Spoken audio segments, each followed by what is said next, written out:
This meeting to order. And You all ready? Nick, would you lead us in the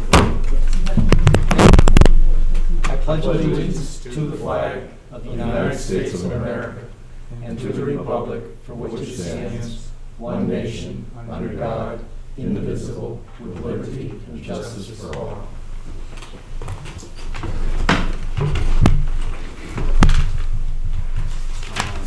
So, the first item of business here is to approve the minutes of our prior meetings, beginning with the work session and non-public minutes of November 12th, 2013.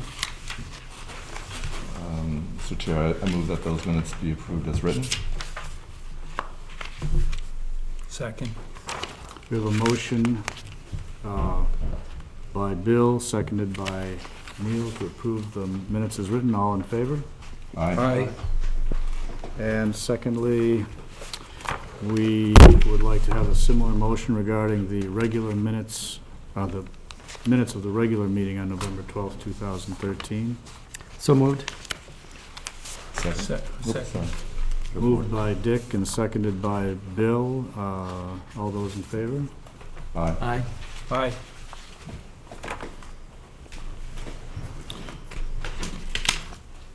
Under announcements, we have the usual. We're going to meet on the following dates at 6 o'clock, Monday, December 9th, and Monday, December 23rd. The work review sessions occur prior to the regular meeting beginning at 5. Remember that the town offices will be closed Thursday and Friday of this week for Thanksgiving, and the 2013 holiday parade will take place on Saturday, December 7th at 5 o'clock, followed by the barbecue, the fireworks, and probably a few other things, all of which I think are listed on the town hall's website, if you'd like to look at that. Weather observations for the month of October are available in the town hall. Citizens wishing to be listed on the Select Board's agenda should notify the town hall before noon on the Friday before the scheduled meeting.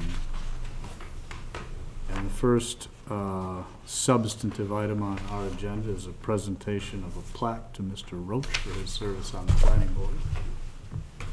And I have it right here. Everybody knows that we need volunteers to serve on the planning board, and it's not always easy. It can be a fairly difficult and sometimes contentious job, and Pat was good enough to serve on our planning board for 2 years, from 2011 to 2013, but has recently moved from town and was therefore required to resign. I would like to give him this plaque presented to Patrick Roach in recognition of your dedicated service to the town of Plymouth while serving as a member of the planning board from 2011 to 13, presented by the Select Board, November 2013. Oh, and I didn't, maybe Mr. Caton. No, it was a pleasure to have Pat serve on the board with us, and we get to run part of a meeting. One night. And he's been excellent, great volunteer for town Plymouth. I enjoyed it. Thank you very much. Thank you. Thank you.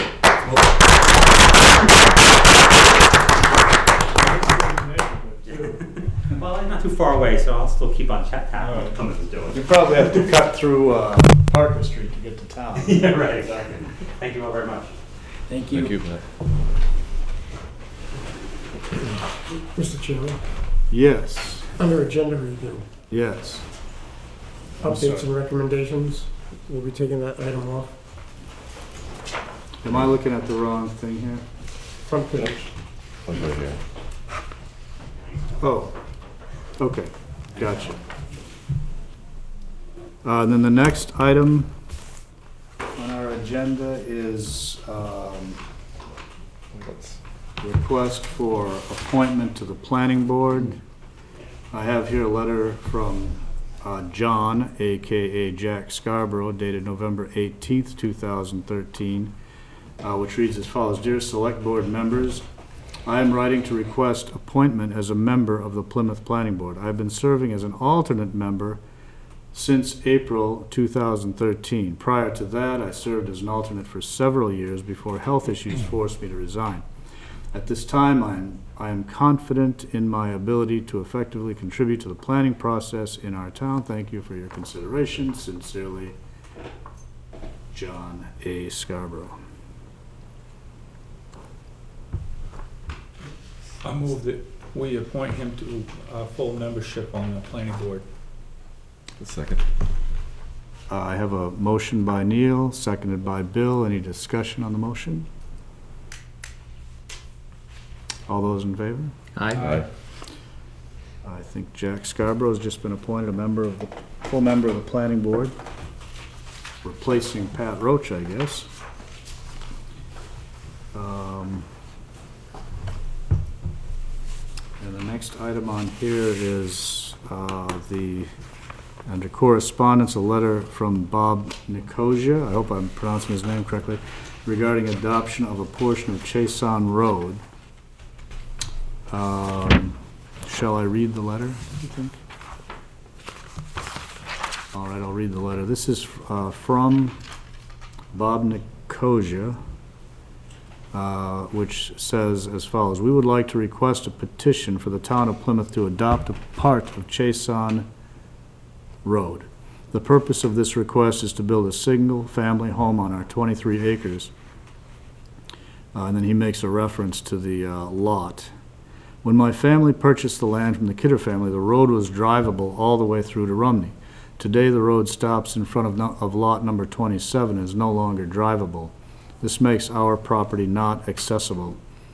As you can see on the map on the right, and Mr. Nicosia included what's probably a Google type of map, Chaisson Road from that point northerly also comprises for the most part of our frontage on the Campton-Plymouth town line.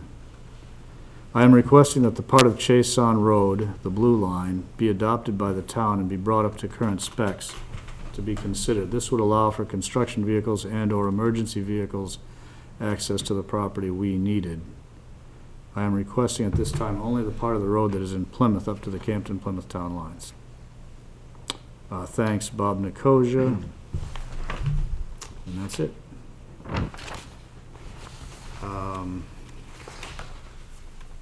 We discussed this a little bit in our work session. Does anybody have any comments on this request? Well, historically, people have always brought the road up to specs and then petitioned the town to accept the road. All right, in other words, it would be the owner's responsibility in a case like this to upgrade what is, I guess, now a Class 6 road to what would be Class 5 status, and then petition for it to be accepted by the town, because the town won't take over any road that's less than Class 5, I guess, right? I believe the town voted, the town selectmen closed the road, and it hasn't been maintained for many, many years. Mm-hmm.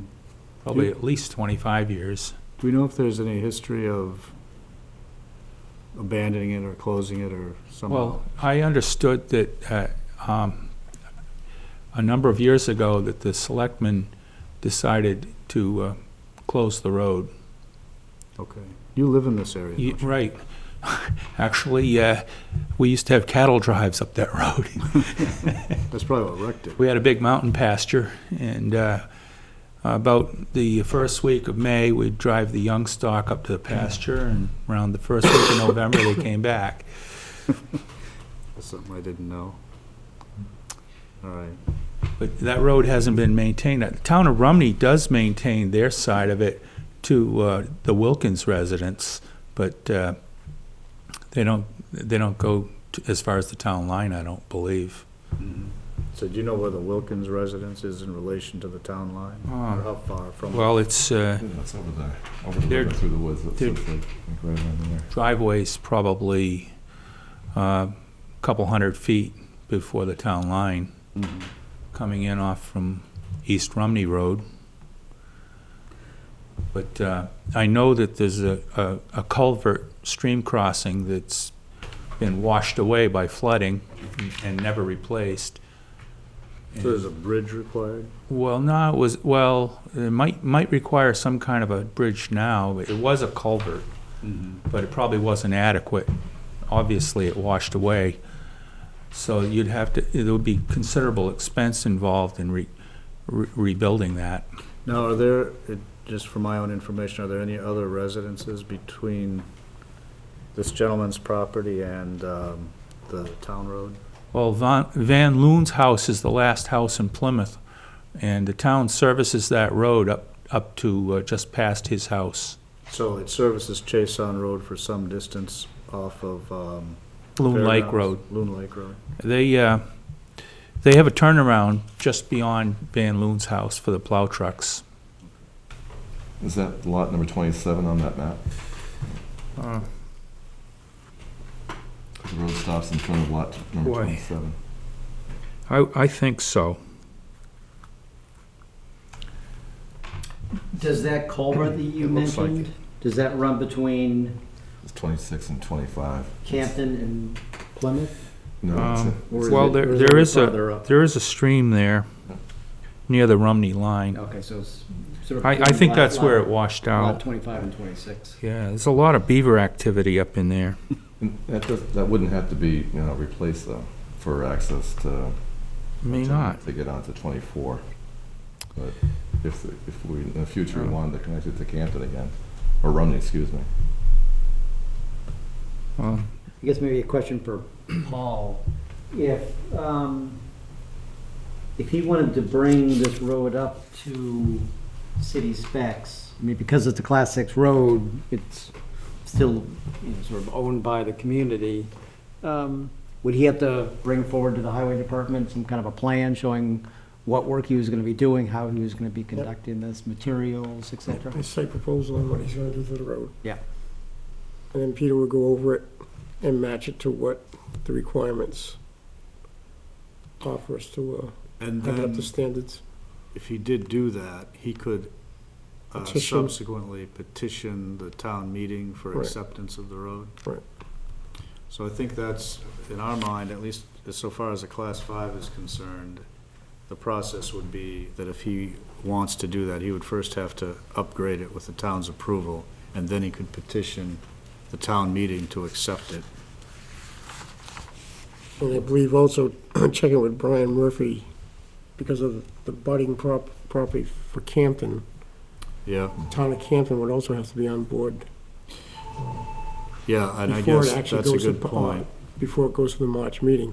Because if we So- went through all this and Campton's gonna say no Right, on their end, I don't think we would be the ones wanting to tell the individual, this is what you have, because we've had this happen before. We make somebody bring something up to our specs, and then well, we just another had town this, doesn't accept it, and the individual feels you just cost me all of this money bringing it up to Yeah. specs.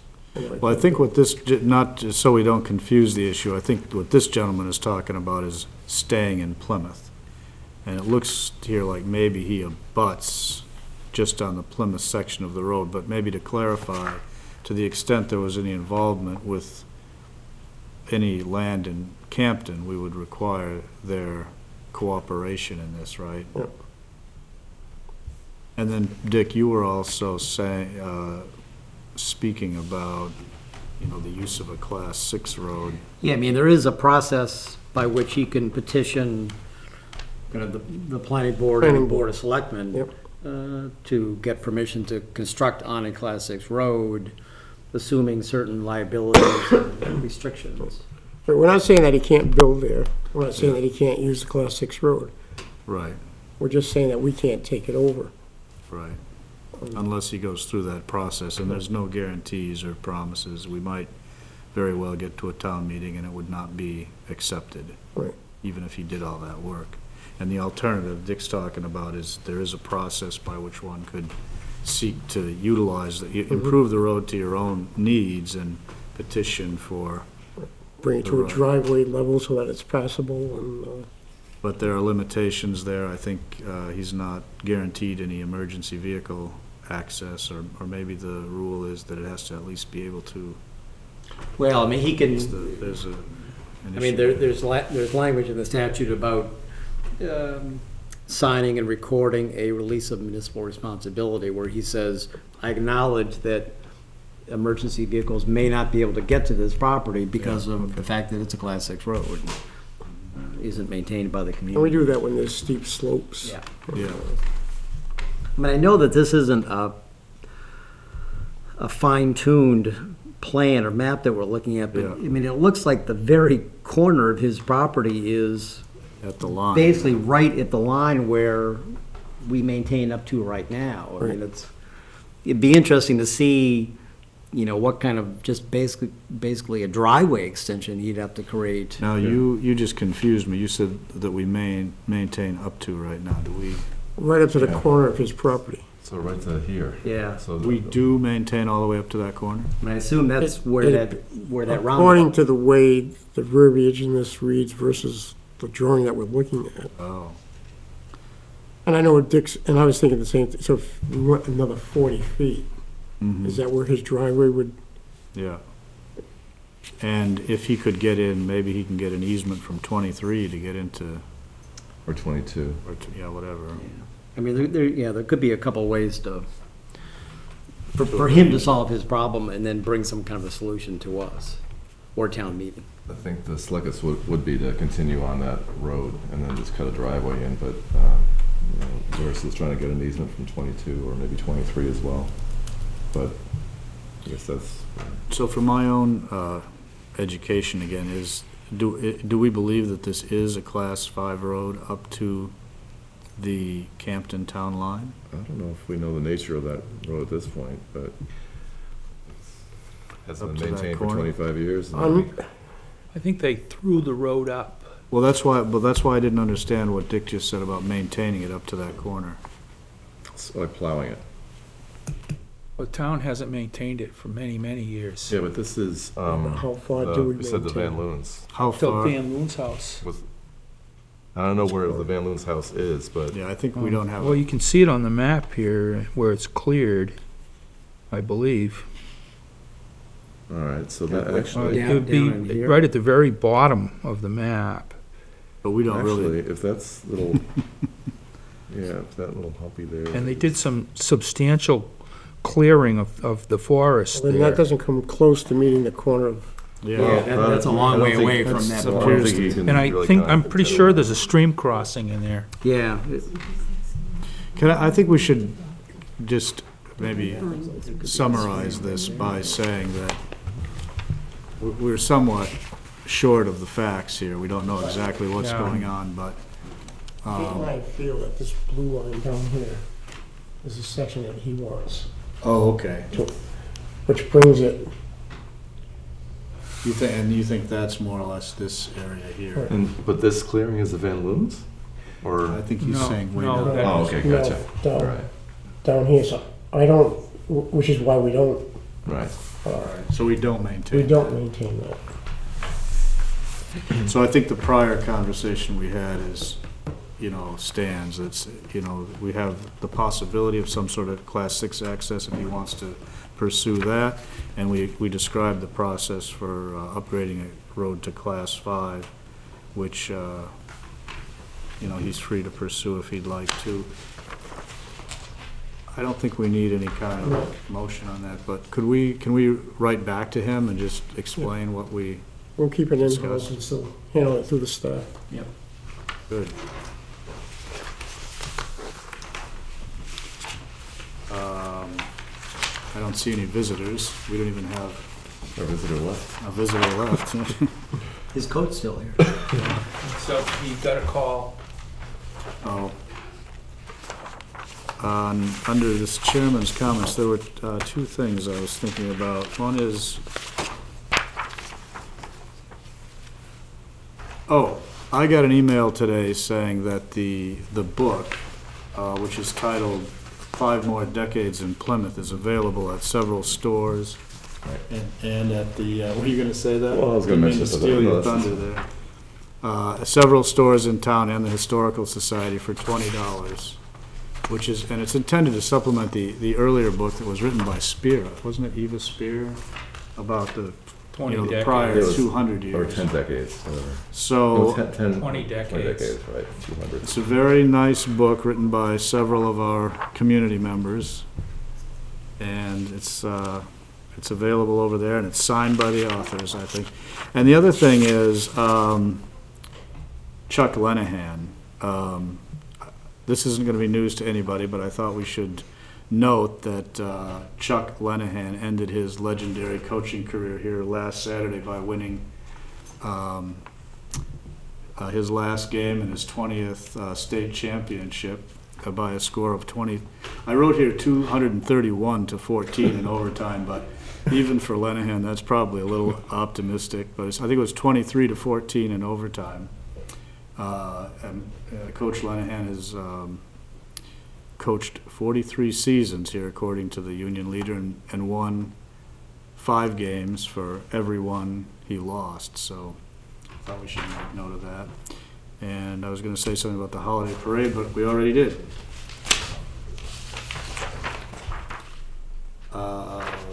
Committee reports. We haven't had any planning board activity. I don't have anything. Nothing on committee, but I got something to say. Okay. Let's hear it. So we're actively going through the process of promoting the Keep the Heat On fundraising event.